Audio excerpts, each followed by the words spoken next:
Hello, this is MRMAN58, and today I'll be bringing you replaying the 1390. Now, the equipment I use on the 1390 is enhanced gunning drive, so I could aim faster, coated optics, so I have better view range, and vents, so it increases pretty much every aspect of the tank, just slightly. Now, starting off this game, I'm moving up to a forward spotting position that I like to use from the south side of Erlenberg.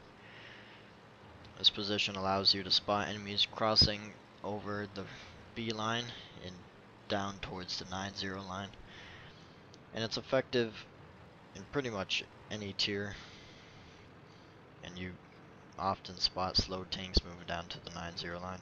A lot of time, lots of slow tank destroyers like to move down, sometimes even some slower heavies.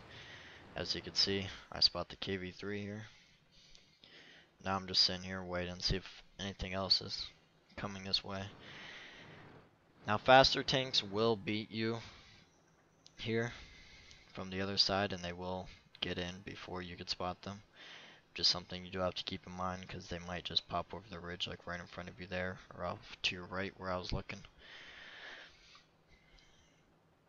And now I'm just trying to get some vision for my team, see what's going on. Poking up over the ridge here, seeing if there's any light tanks or something there. And now I know I could kill this KV-3, and that's what I'm planning on doing. He's pushing up way too far. I'm definitely going to take advantage of it. Now I knocked this tree over, and there's that little grass there, and it gives me enough camera rating that when I start unloading to this guy, I am not spotted at all.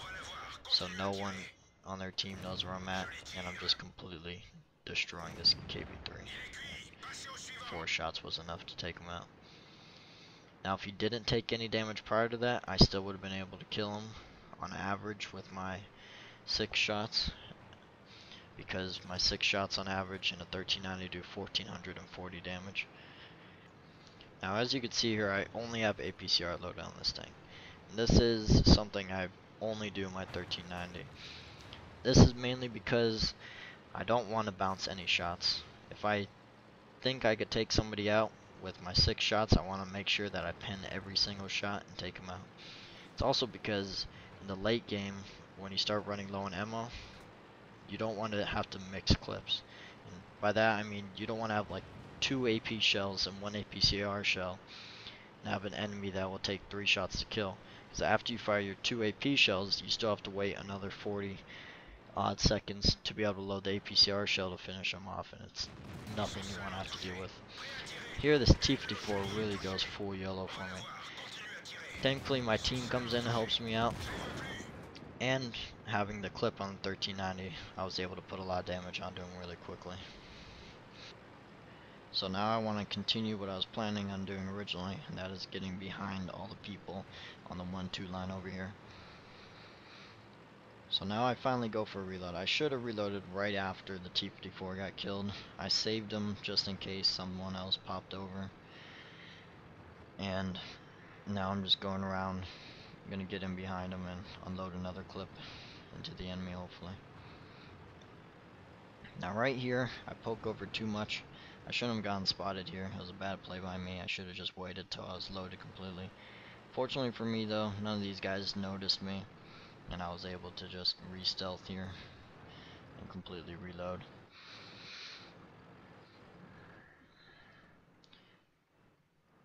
Now here, you can see I got kind of unfortunate that that shot did not hit the T-49.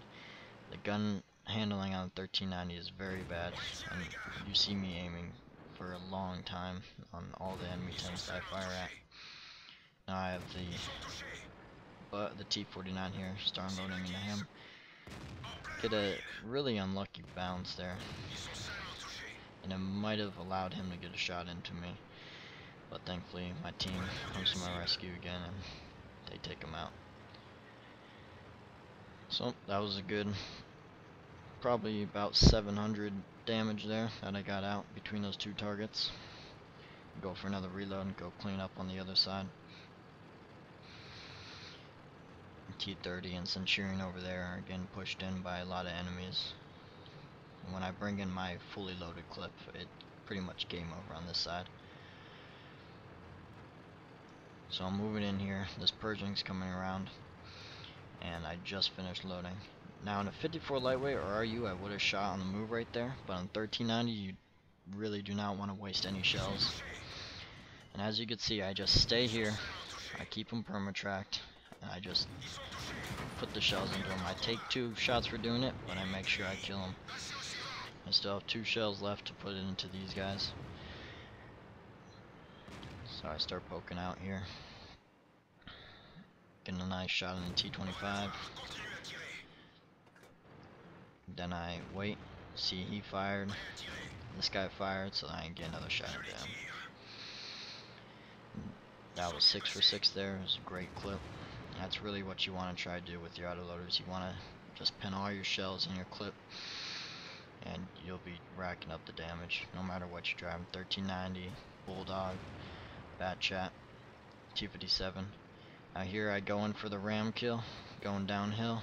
Definitely would kill him, but T30 takes him out, and unfortunately it kills me on his dead body.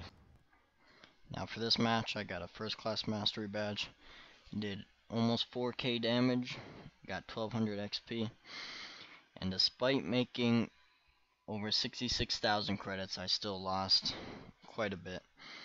But I think it's worth it with the 1390 just to fire all gold, just to make sure all your shots count and you can get that damage out. So this has been MrMan58, WGLNA Hobbit, and I'll see you next time.